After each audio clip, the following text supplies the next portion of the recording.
Hello students, આપણા અભ્યાસક્રમનું 12મું lesson જેનું ટાઇટલ છે, શીર્ષક છે ઝબક જ્યોત. હવે આવું શીર્ષક કેમ આપવામાં આવ્યું છે એ હું તમને કહું છું. પહેલાં આપણે લેખક વિશેની પહેલાં માહિતી મેળવી લઈએ. આ પાઠના લેખક છે કૃષ્ણલાલ શ્રીધરાણી અને તેમનો જન્મ 16/9/1911 થયો હતો અને જેમનું અવસાન થયું 23/7/1960. તો જે આ લેખક છે તેમનું પૂરું નામ છે કૃષ્ણલાલ જેઠાલાલ શ્રીધરાણી. હવે આ બધું વસ્તુ આપણે યાદ રાખવાનું જ હોય છે, કારણ કે વન સેન્ટેન્સવાળામાં પૂછાઈ શકવાની સંભાવના હોય. બરાબર. કૃષ્ણલાલ જેઠાલાલ શ્રીધરાણી, તેમનો જન્મ થયો ભાવનગર જિલ્લાના ઉમરાળા ગામે.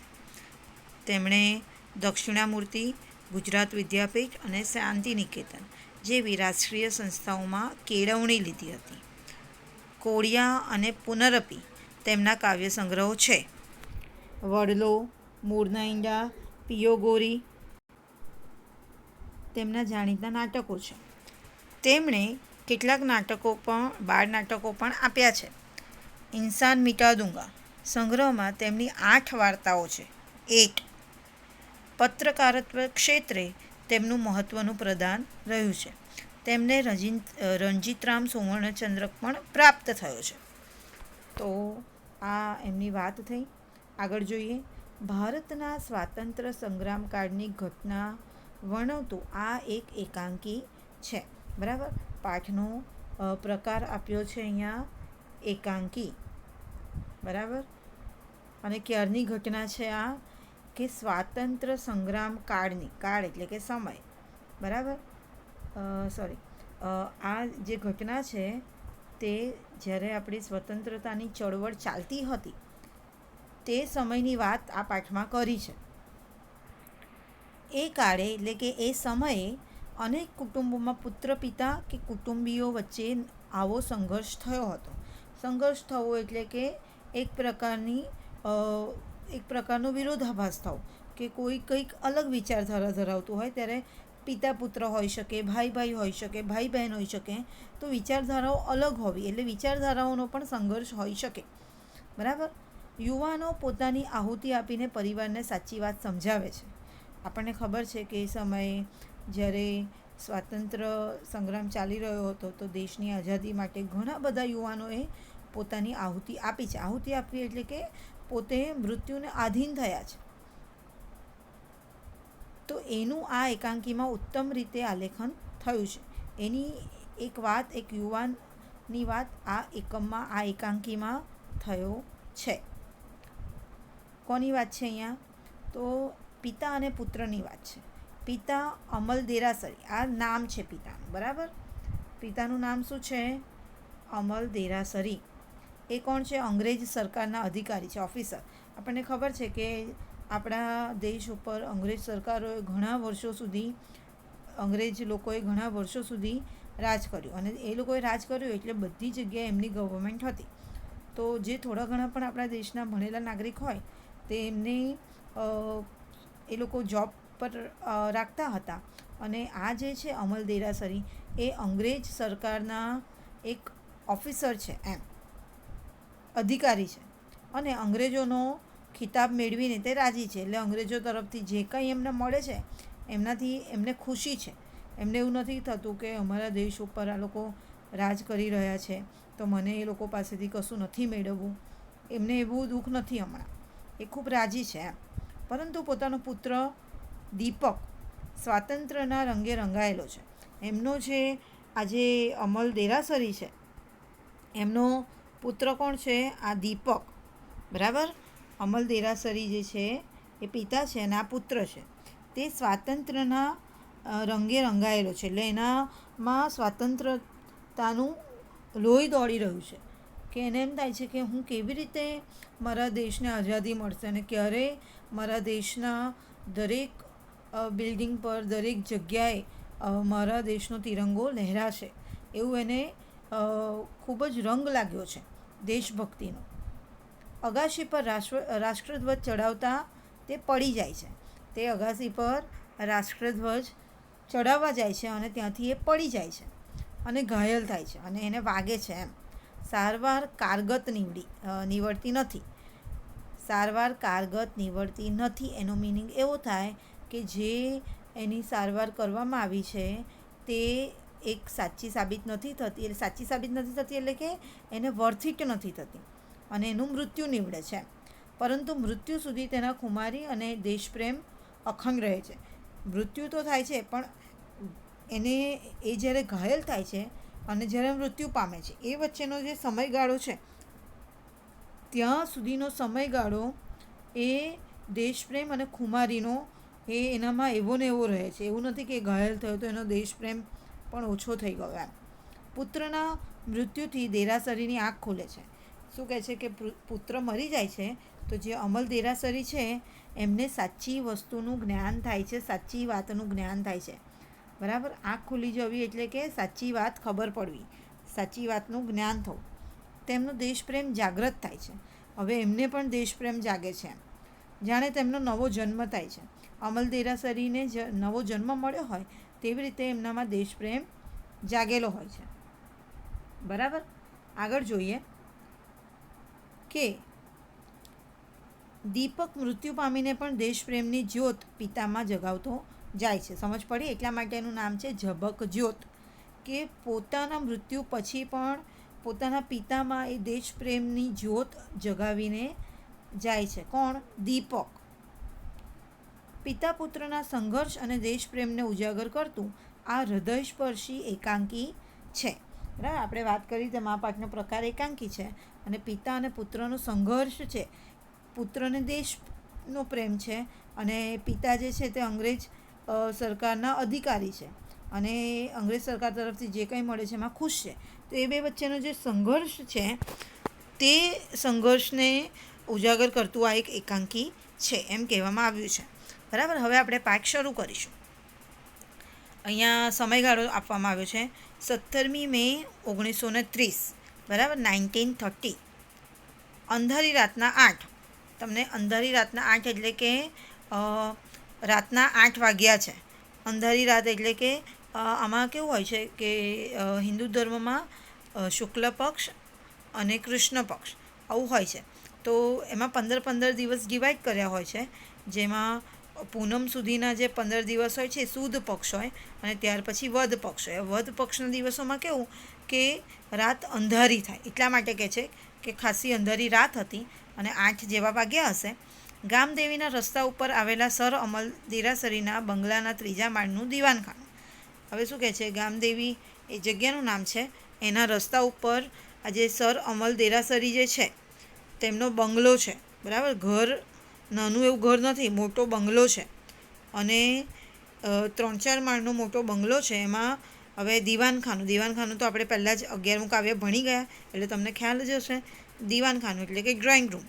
તો 3જા માળ પર આમના ઘરમાં કેવું છે, દરેક માળ પર ડ્રોઈંગ રૂમ છે અને ખૂબ સારી વ્યવસ્થા છે. તો 3જા માળનું જે દીવાનખાનું છે ત્યાંની વાત કરી છે એમ. કાચના ઝુમ્મરો વચ્ચે વીજળીના દીવાઓ બળે છે. શું કહે છે કે કાચના ઝુમ્મરો લગાવેલા છે અને એની વચ્ચે વીજળીના દીવાઓ એટલે કે શું અર્થ લેવાનો છે અહીંયા અર્થ એ લેવાનો છે કે લાઇટ. હવે એ જમાનામાં તમને ખબર છે કે બહુ લાઇટની વ્યવસ્થા નહોતી, તો ઇલેક્ટ્રિક લાઇટ બળે છે એમ. વીજળીના દીવા એટલે કે ઇલેક્ટ્રિક લાઇટ. ઉત્તર અને દક્ષિણની દિવાલોમાં બાજુના ઓરડાઓમાં જવાના સામસામા બારણા પડે છે. બરાબર. સામસામે બારણા પડે છે ઉત્તર અને દક્ષિણની દિશામાં. પૂર્વ તરફ અગાશીમાં જવાની ચાલ છે. હવે આ 3જા માળનું જે દીવાનખાનું છે તે બાજુમાં જ ટેરેસ છે એ રીતનું એ દીવાનખાનું છે. એટલે પૂર્વ તરફ તમે જાઓ તો અગાશી આવી જાય, ટેરેસ આવી જાય અને પછી બાગમાં ઉતરવાની સીડી છે અને ત્યાંથી ટેરેસમાંથી શું છે, નીચે ગાર્ડનમાં જવાય એવી એક સીડી રાખી છે. પશ્ચિમનો ઝરૂખો રસ્તા પર પડે છે. પશ્ચિમ દિશા બાજુનું જે બાલ્કની છે તેના પરથી મેઇન રોડ દેખાય છે એમ. ઓરડાની લાદી ઉપર કાશ્મીરી ગાલીચો છે. બરાબર. હવે જે આ દીવાનખાનું છે તેની ટાઇલ્સ ઉપર કાશ્મીરી ગાલીચો કાર્પેટ પથરાયેલું છે. ખૂણાઓની ઘોડીઓ ઉપર ગ્રીક પૂતળા ગોઠવેલા છે, બરાબર. કોર્નર્સમાં સરસ એવા સ્ટેચ્યુ, ગ્રીક પૂતળા એટલે સ્ટેચ્યુ ગોઠવાયેલા છે. ભીતને મળેલી લાલ મખમલના સોફા મૂક્યા છે, બરાબર. ભીતને અઢેલીને એટલે કે અડકીને, ભીતને અડકીને લાલ મખમલના સોફા મૂક્યા છે, એકદમ સોફ્ટ. વચ્ચે એક મોટું ટેબલ છે અને એની ઉપર પિત્તળના ફૂલદાનમાં ગલગોટા અને જાસૂદના સહેજ કરમાયેલા ફૂલો ગોઠવ્યા છે. હવે અહીંયા લેખકની આપણે જો લેખનની વાત કરીએ, એમણે કઈ રીતે, તમે જો ઝીણી ઝીણી વસ્તુઓને ધ્યાનમાં રાખીને તમને બતાવ્યું છે, આખું તમારી સામે દ્રશ્ય ઊભું થઈ શકે કે કઈ રીતના સ્ટેચ્યુ ગોઠવ્યા છે, વચ્ચે ટેબલ કઈ રીતે છે, અને પિત્તળનું ફૂલદાન છે, બરાબર, ફ્લાવર પોટ, એમાં ગલગોટા અને જાસૂદ એના થોડા કરમાઈ ગયેલા ફૂલો ગોઠવ્યા છે. બગીચામાંથી આવતો પવન ધૂપસળીઓની સૌરભ લઈને પશ્ચિમના ઝરૂકામાંથી મંદ ગતિએ પસાર થઈ જાય છે. બગીચામાંથી, ગાર્ડનમાંથી જે પવન આવી રહ્યો છે એ આમ અગરબત્તી, ધૂપસળી એટલે શું, અગરબત્તી, એની સૌરભ લઈને, સૌરભ એટલે કે સુગંધ. તમને જ્યાં જ્યાં ન સમજ પડે ને હું બોલી રહી છું ને જેનું મિનિંગ, એ તમે લખતા રહેશો તો તમને સારું પડશે. સૌરભ એટલે કે સુવાસ, સુગંધ, એ જાણે આમ ધૂપસળીની એટલે કે સરસ એવી અગરબત્તીની સુગંધ લઈને પશ્ચિમના ઝરૂકામાંથી, પશ્ચિમ બાજુથી જે આવતી બાલ્કની છે ત્યાંથી ધીમી ગતિએ, મંદ ગતિએ એટલે કે શું કહેવાય, ધીમી ગતિએ આવી રહ્યું છે. દિવાલો ઉપર ગવર્નરો અને વાઇસરોયની છબીઓ છે. કેમ? કારણ કે અંગ્રેજ સરકારના અધિકારી છે માટે. પશ્ચિમની દિવાલમાં ઊંચે મહારાણી વિક્ટોરિયાનો જબ્બો ઉપાડીને ચાલતા રાજાઓનું મોટું તૈલચિત્ર છે. એનાથી ઘણે નીચે સોનાની ફ્રેમમાં મળેલો નાઇટહુડનો ઇલકાખત વીજળીના પ્રકાશમાં ચમકે છે, બરાબર. આ રીતે બધું ગોઠવેલું છે. પશ્ચિમના ઝરૂકા પાસે એક પલંગમાં 8 વર્ષનો દીપક તાવથી ધગધકે છે. શું કહે છે કે પશ્ચિમ બાજુનો જે ઝરૂકો છે ત્યાં પલંગો છે, ત્યાં 8 વર્ષનો દીપક, દીપક એટલે શું છે, નામ છે, બાળક, બરાબર. સર જે અમલદાર જે છે એનું બાળકનું નામ છે 8 વર્ષનો દીપક છે, બરાબર. તો એને ખૂબ તાવ આવી રહ્યો છે. એના માથા ઉપર અડધા કપાળને ઢાંકી દેતી સફેદ પાટો બાંધ્યો છે. કેમ? કારણ કે રાષ્ટ્રધ્વજ જે તિરંગો હતો એ અગાસીમાં એ ફરકાવા જતો હોય છે અને એમાં એ પડી જાય છે અને એને એ ઘાયલ થાય છે માટે. પાટામાં લોહીના ડાઘા છે. વચલા ઉગાડા ભાગમાંથી અને કાનની આસપાસથી એના લાંબા સોનેરી વાળની લટો ડોક્યા કરે છે, બરાબર. કઈ રીતે પાટો બાંધ્યો છે એમ કે છે કે થોડા વાળ આમ આસપાસમાં દેખાય છે અને એની લટો પણ દેખાઈ રહી છે, એવી રીતે પાટો બાંધેલો છે. દીપકની માતા મેના, મેના કોણ છે? દીપકની માતાનું નામ છે, બરાબર. દીપકના ઓશિકા પાસે દીપકના બીડાઈ ગયેલા પોપચા એટલે આંખો એની બંધ થઈ ગઈ છે, એની સામે જોઈ રહી છે અને નીચી દ્રષ્ટિએ અને મ્લાન વદને બેઠી છે. નીચી દ્રષ્ટિ એટલે કે તેના પુત્રને આવી રીતે ઘાયલ થઈ ગયો છે માટે ખૂબ દુઃખી થઈ ગઈ છે, એટલે એની નજરો પણ નીચી છે. અને મ્લાન વદન એટલે દુઃખી, એનો જે ફેસ છે, વદન એટલે ફેસ, મ્લાન વદન એટલે દુઃખી ચહેરે એ બેઠી છે. દીપકની 9 વર્ષની બહેન ઉર્મી, બરાબર, બહેનનું નામ શું છે? ઉર્મી. એ ઓશિકાની બીજી બાજુએ લપાઈને ઊભી છે એટલે થોડી છુપાઈને, અને ભાઈના મોઢા તરફ એકી ટશે જોઈ રહી છે. આસપાસ ખુરશીઓ ઉપર દીપકના પિતા અમલ દેરાસરી, ડૉક્ટર પોલીસ ઉપરી નંદરાય, બરાબર. આ બધા તમને નામ જે આપ્યા છે ને એ બધા પાઠમાં આવવાના છે એટલે તમે યાદ રાખજો, બરાબર. અમલ દેરાસરી જે પિતા છે, ડૉક્ટર, પોલીસ ઉપરી એટલે કે પોલીસના ખાતામાં જે એનું ઉપરનું સ્થાન છે તે, એનું નામ છે નંદરાય, અને અન્ય લોકો વ્યાકુળ ચિત્તે બેઠા છે એટલે ખૂબ જ ટેન્શનમાં એમ. આગળ જોઈએ. થોડી વારે હસ્તઘડી સામે જોઈ ડૉક્ટર ઊભા થાય છે. હસ્તઘડી એટલે કે રિસ્ટ વોચ, બરાબર. હસ્તઘડી એટલે શું કહેવાય? રિસ્ટ વોચ, હાથમાં પહેરવાની ઘડિયાળ. એ જોઈને ડૉક્ટર ઊભા થાય છે અને દીપકના ઓશિકા તરફ જાય છે. ડૉક્ટર કહે છે, મેનાબહેન થર્મોમીટર લઈ લો તો. એટલે થર્મોમીટર મૂક્યું હશે અને તે એમને તાવ ચેક કરવો છે એમ એટલા માટે. મેના દીપકની બગલમાંથી થર્મોમીટર લઈ ડૉક્ટરને આપે છે અને પછી ફિક્કે ચહેરે ડૉક્ટર સામે જોવે છે. આગળ જોઈએ. સૌની આંખો ડૉક્ટર સામે મંડાઈ છે, એટલે કે જોઈ રહી છે કે ડૉક્ટર શું કહેશે. તાવ તો વધતો જ જાય છે. ડૉક્ટરના મોં ઉપર ઉચાટ દેખાય છે, ચિંતા. ઉચાટ એટલે શું કહેવાય? ચિંતા. બરાબર. ડૉક્ટરના મોં ઉપર ઉચાટ દેખાય છે એટલે કે ચિંતા દેખાય છે. સર અમલ. અમલ કોણ છે? પિતા છે, અમલ દેરાસરી. બરાબર. સૂકા અવાજે કેટલો છે એમ થર્મોમીટર ચેક કર્યું તો હવે તાવ ખબર પડી હશે ને કેટલો છે. ડૉક્ટર કહે છે 4. 4 એટલે 104 સમજવાનો છે અહીંયા. 4 એટલે શું સમજવાનું છે? 104. 104 તાવ એમ. સૌ ચમકીને 4 એટલે 104 એ તો બહુ કહેવાય. ડૉક્ટર કહે છે હા, બરફ મૂકવાની જરૂર છે, પણ માથાનો ઘા બહુ ઊંડો છે. માથા પર જે વાગ્યું છે તે વાગેલું ખૂબ ઊંડો ઘા છે, એટલે મુકાય પણ કેમ? ખરેખર તો બરફના પોતા મૂકવા જોઈએ, પણ માથા પર જ વાગ્યું છે ને એ ખૂબ ઊંડું ઘા થયેલો છે, તો એ કેવી રીતે મુકાય? એ પણ પોસિબલ નથી એમ. સર અમલ નિશાસો મૂકે છે. ડૉક્ટર નીચા નમીને દીપકનો હાથ પોતાના હાથમાં લે છે. દીપક, હવે તને કેમ લાગે છે? માથું દુખે છે? એવું પૂછે છે. પછી મેના કહે છે દીપકના કાન સુધી નમીને, એકદમ ની માતા જે છે એના કાન પાસે જઈને કહે છે બેટા, ડૉક્ટર કાકા પૂછે છે કે હવે તને કેમ છે? માથું દુખતું મટી ગયું? દીપક કહે છે ધીરે ધીરે આંખો ખોલીને કહે છે બા, માથું તો ખૂબ દુખે છે, પણ મને ઠીક છે. શું કહે છે? મને માથું તો બહુ જ દુખે છે, પણ થોડું સારું લાગે છે હવે. ફરી આંખો મીચી દે છે અને ક્ષણવારે ફરી ઉગાડીને કહે છે બા, ઉર્મીને બોલાવો ને. ઉર્મી કોણ છે? એની બહેન છે. મેના કહે છે ઉર્મી તો અહીં જ છે બેટા, તારી પડખે જ ઊભી છે. પડખે એટલે બાજુમાં. ઉર્મીનો હાથ પકડીને પોતાની તરફ ભાવથી ખેંચી ખોડામાં બેસાડી માથું પંપાડવા લાગે છે. તું પડી ગયો ત્યારથી એણે આંસુ સૂકવ્યા જ નથી. એની માતા એની દીકરીને હાથ પકડીને પોતાના ખોડામાં બેસાડી અને પંપાડવા લાગે છે અને દીપકને કહે છે કે તું જ્યારથી પડી ગયો ને ત્યારથી રડ્યા જ કરે છે.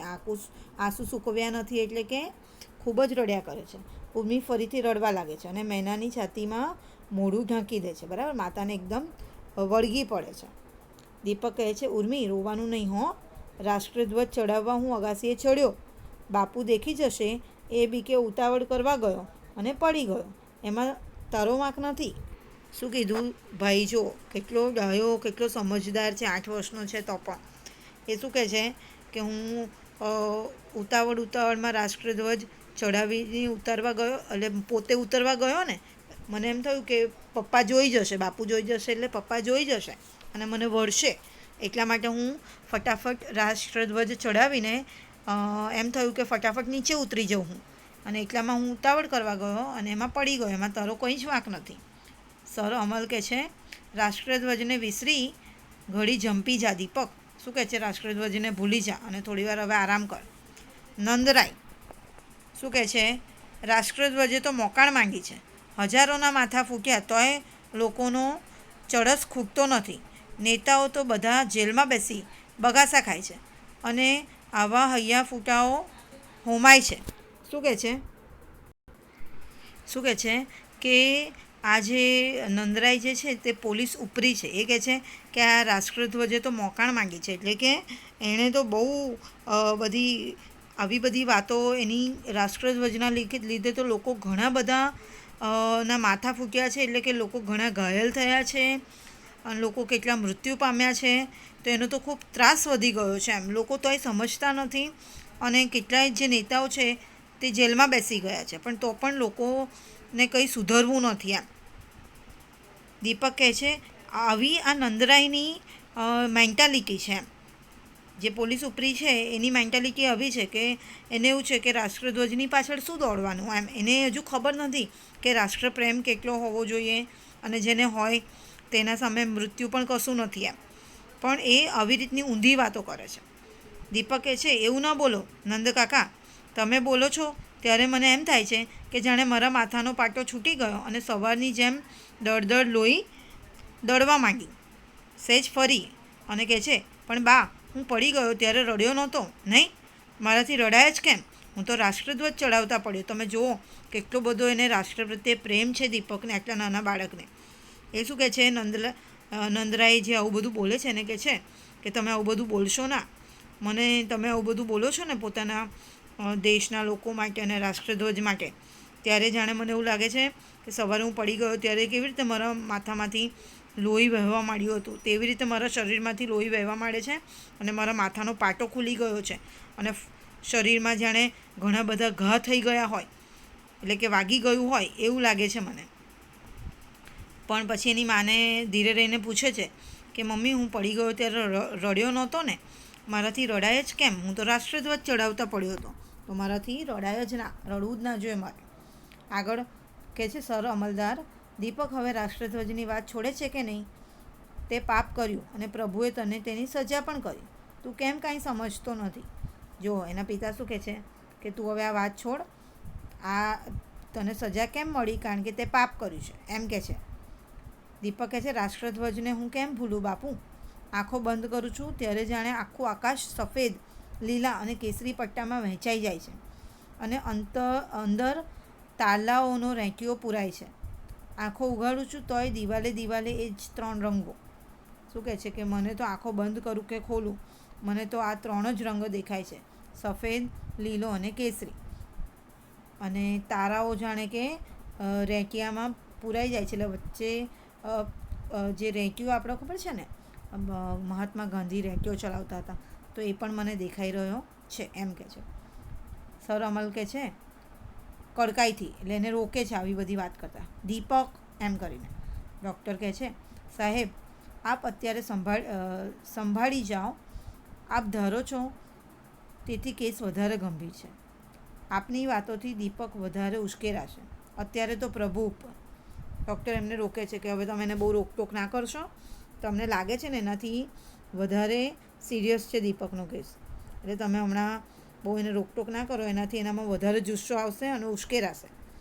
હમણાં તો પ્રભુ જ રક્ષા કરી શકશે એની. એમ મેના, જેની માતા છે, એ કહે છે બેટા 2 ઘડી સૂઈ જા ને. રડતા રડતા આંસુ લૂછતા કહે છે કે તું બેટા સૂઈ જા. દીપક કહે છે બા, મારા શિક્ષક કહેતા હતા કે કોરિયામાં મારા જેવા હજારો બાળકોએ વાવટા માટે પ્રાણ આપ્યા હતા. તેમના પિતાઓ એમને યાદ કરી ગૌરવ લેતા. તોય બાપુ કેમ મારી ઉપર ચીડાય છે? શું કહે છે કે દીપક કહે છે કે હું ભણવા જાઉં છું ને, ત્યાં મારા ટીચર કહેતા હતા કે કોરિયામાં ઘણા એવા હજારો બાળકોએ આવી રીતે ધ્વજ માટે એમણે પ્રાણ આપી દીધા અને તેમના માતા પિતા તેમના પર ગૌરવ લે છે અને મારા ઉપર મારા પિતા હંમેશા ચીડાયા કરે. આવું કેમ? મેના કહે છે બેટા સૂઈ જા ને. માથા પર હાથ ફેરવતા અને પાટા ઉપર હાથ ફેરવતા કહે છે હવે તું સૂઈ જા. તો સ્ટુડન્ટ્સ, આજના પીરિયડમાં આપણે અહીંયા સુધી જ જોઈશું. આજનું તમારું હોમવર્ક છે, આ થોડો લાંબો છે, એટલે તમારે આજના હોમવર્કમાં શબ્દ સમજૂતી, તળપદા શબ્દો અને વિરુદ્ધાર્થી શબ્દો આટલું લખવાનું છે. તો એટલું લખી નાખજો. રૂઢિપ્રયોગ અને શબ્દ સમૂહ પછી લખજો, હમણાં નથી લખવાના, કારણ કે 2-3 પીરિયડ સુધી તો ચાલશે આ લેસન. તો હમણાં તમારે શબ્દ સમજૂતી, તળપદા શબ્દો અને વિરુદ્ધાર્થી શબ્દો આટલું 3 વસ્તુ લખવાની છે અને જે તમે વેનસડે સુધી લખીને બતાવી દેજો. બરાબર? પહેલાં લખાઈ જાય તો પણ વાંધો નથી, જસ્ટ ગ્રુપમાં શેર કરી દેજો. Thank you so much.